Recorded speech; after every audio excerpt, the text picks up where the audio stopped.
Assalamualaikum warahmatullahi wabarakatuh. Alhamdulillahirabbil alamin.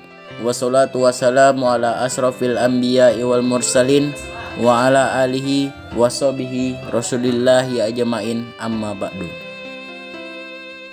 Yang saya hormati Bapak dosen pengantar ilmu hukum dan teman-teman seperjuangan yang saya banggakan. Baiklah, saya Muhammad Rifki Harspey dengan NIM 12020111477 jurusan Hukum Keluarga kelas B akan menjelaskan mazhab, teori, dan aliran hukum. Baik, kita masuk ke pembahasan pertama, yaitu teori tentang hukum. Teori hukum hakikatnya adalah suatu keseluruhan pernyataan yang paling berkenaan dengan sistem konseptual, aturan-aturan hukum, dan putusan-putusan hukum, dan sistem tersebut untuk sebagian yang penting dipositifkan.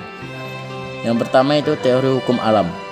Menurut Grotius adalah pertimbangan pikiran yang menunjukkan mana yang benar dan mana yang tidak benar, yang merupakan pernyataan pikiran akal manusia yang sehat mengenai persoalan apakah suatu perbuatan sesuai dengan kodrat manusia.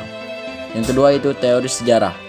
Lahir di Eropa, dipelopori Karl von Vigny 1779 sampai 1861, bahwa hukum itu harus dipandang sebagai suatu jelmaan jiwa atau rohani sesuatu negara.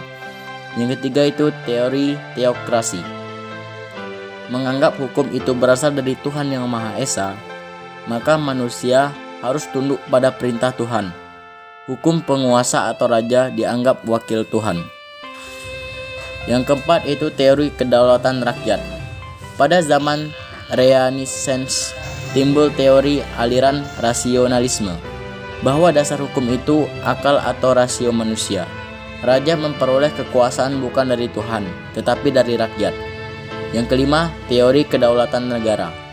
Hukum adalah kehendak negara dan negara itu mempunyai kekuatan yang tidak terbatas. Yang keenam, teori kedaulatan hukum.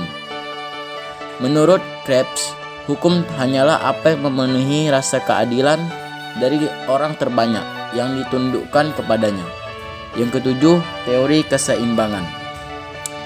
Tiap orang menerima keuntungan atau mendapat kerugian sebanyak dasar-dasar yang telah ditetapkan atau diletakkan terlebih dahulu.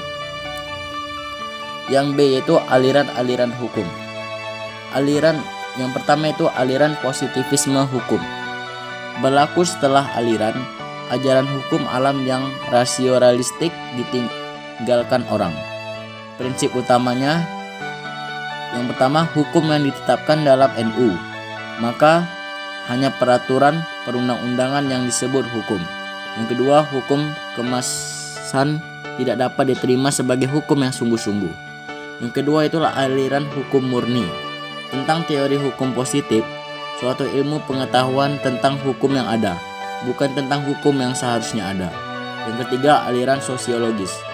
Adalah gejala masyarakat, karenanya perkembangan hukum sesuai dengan perkembangan masyarakat. Yang keempat, aliran realisme hukum. Pendekatan sosiologis dengan semboyan, hukum adalah apa yang dibuat oleh para hakim, dikembangkan oleh ahli hukum realis di Amerika. Mungkin itu yang dapat saya sampaikan, kurang lebihnya mohon dimaafkan. Syukron. Assalamualaikum warahmatullahi wabarakatuh.